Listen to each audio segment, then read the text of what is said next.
bought bread on Monday, left it in the pantry for 2 weeks, and it's still soft, still perfect, still delicious. But it's also suspicious.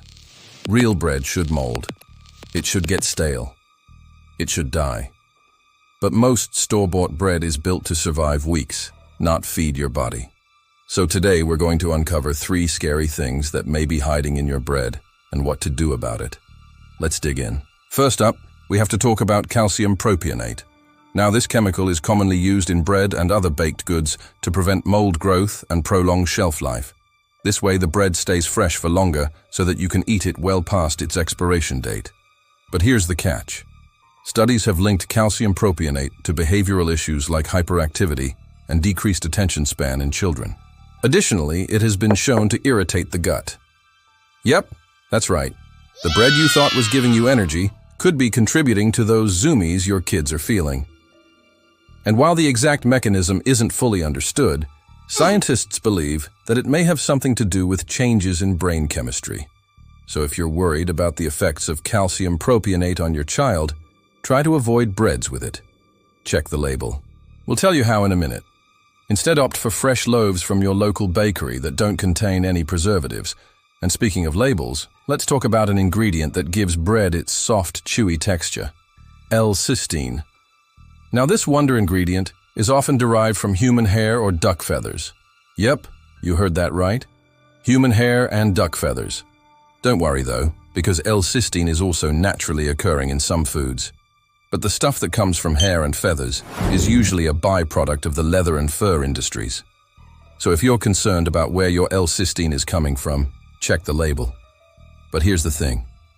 Even if your bread doesn't list the source of the L-cysteine, that doesn't mean it's made from anything less than delicious duck feathers. In fact, L-cysteine is so commonly used in bread making that it's usually listed simply as cysteine without the L. Also, sometimes they may not list it at all. So how can you protect yourself from accidentally eating feathers? Well, first off, try to buy breads that list their ingredients clearly and avoid brands with a paragraph-long ingredient list. Secondly, look for breads that use natural dough softeners like vital wheat gluten or enzymes. Vital wheat gluten is a protein found in wheat that can help give bread its chewy texture without the need for any funky additives.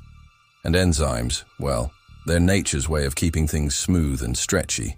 Plus, they're already used in bread making, so it's a win-win. If you're feeling adventurous, you could even try making your own bread. That way you know exactly what's going into it. No feathers, no funny business. Now, before we take on the third suspect in our bakery investigation, let's talk about something that might be lurking in the shadows: high fructose corn syrup. This ingredient is commonly used in many breads to keep them soft and sweet, but it may also spike your blood sugar levels and promote inflammation in your body. But here's the thing: not all sweeteners are created equal. And when it comes to high fructose corn syrup, there's even more reason to be concerned. A study published in the Journal of Nutrition found that consuming high fructose corn syrup led to higher post-meal blood glucose levels compared to glucose or sucrose. Plus, it's made from genetically modified corn, which raises another set of concerns. So if you're trying to avoid high fructose corn syrup, read the label. In fact, that goes for all of the ingredients we've talked about today. Knowing what's in your food is essential to making informed choices about what you eat. So next time you reach for a loaf of bread, take a closer look at the ingredients list. You may be surprised by what you find. But here's the thing: avoiding these ingredients isn't just about keeping your body free from unwanted additives. It's about nourishing your body with the good stuff: whole grains, fruits, vegetables, nuts, and legumes. These foods provide essential nutrients that can help keep you healthy and feeling your best. So ditch the mystery ingredients and embrace the goodness of whole foods. Your body will thank you for it. But before we wrap things up, let's address the elephant in the room. What about preservatives? Aren't they all bad? Well, not necessarily. There are some preservatives out there that are derived from natural sources, like potassium sorbate, which is derived from berries, or sodium benzoate, which is found in plants like cranberries and cinnamon. These natural preservatives can help extend the shelf life of foods without the use of harsh chemicals. However, It's important to note that some preservatives are indeed considered harmful, such as BHA and BHT, which have been linked to cancer. That's why it's important to read the ingredient list and do your research before consuming any processed foods.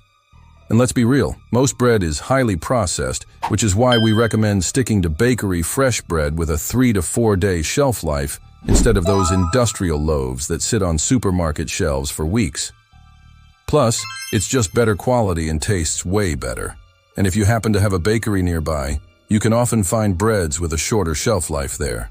Just ask. It's worth it. Oh, and here's a bonus tip. If you do buy a slightly longer shelf life bread, you can always freeze it. Just pop it in the freezer, and it'll stay fresh for months. Then simply pop it in the toaster oven, and you'll have fresh-tasting toast in no time. And finally, here's a little secret for all you busy bees out there. If you don't have time to search the web for healthy bread options, try using a food tracking app. Simply snap a photo of the barcode and voila, you'll have all the nutrition info and ingredients right at your fingertips. No more deciphering tiny print on the back of the packaging. Plus, it's a great way to track your daily calories, macros, and micros, and stay on top of your health goals. It's like having a personal health coach in the palm of your hand. So what are some of your favorite ways to avoid harmful ingredients in bread? Share your tips below. We're all in this together. And hey, if you're enjoying our videos, show us some love. Hit that like button and subscribe for more dark truths behind fresh food.